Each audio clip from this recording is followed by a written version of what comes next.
কালকে থেকে কোনো লং ভিডিও দিতে পারি নাই। আজকে চেষ্টা করতেছি কিছু করে আপনাদেরকে দেখানোর জন্য। হ্যালো এভরিওয়ান, আসসালামু আলাইকুম। আপনারা কেমন আছেন? আল্লাহর অশেষ রহমতে ভালো আছেন। আপনাদের দোয়ায় আলহামদুলিল্লাহ আমিও ভালো আছি। আজকে আমার রান্নায় থাকতেছে অনেক কিছু, আপনাদের সাথে শেয়ার না করলে হয়। এই যে আমি এখন মাছ রান্না করব।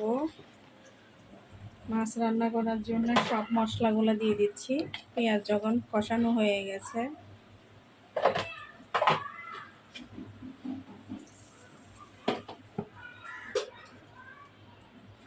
আসলে রান্নাটা হচ্ছে খুব আর্ট, শিল্প। আমার খুব ভালো লাগে রান্না করতে, কিন্তু দুঃখের বিষয় হচ্ছে আমি রাখতে পারি না। চেষ্টাটা করি। এই যে কত সুন্দর করে একটা ডাল বসিয়েছি। এখন ধন্যপাতা দিয়ে আমার এই ডালটা আমি নামিয়ে ফেলবো।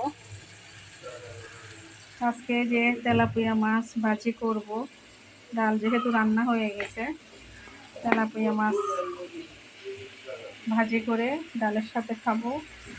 পাবদা মাছগুলারে সুন্দর করে পরিষ্কার করে নিয়েছি, দেখেন কত পরিষ্কার করে নিয়েছি। এটা রান্না করব। শীতকালীন সবজি খেতে কি ভালো লাগে। চিংড়ি মাছ দিয়ে রান্না করব। আসলে শীতকালীন সবজি এমনি রান্না করলেও মজা লাগে।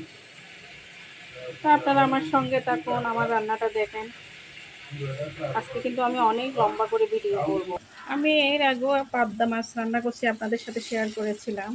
আজকে আবার, কারণ আমার বরের খুব পছন্দ পাবদা মাছ, উনি খুব খেতে ভালোবাসে। মাছটা আমার একদম প্রায় হয়ে গেছে। এখন একটু সামান্য ধনেপাতা দিয়ে নামাই ফেলবো। ডালটাও দেখেন কত সুন্দর হয়েছে, ডালের কালারটা। সবাইকে ধন্যবাদ জানিয়ে আমার আজকের মতো এতটুকু। সবাই ভালো থাকবেন, সুস্থ থাকবেন। আসসালামু আলাইকুম।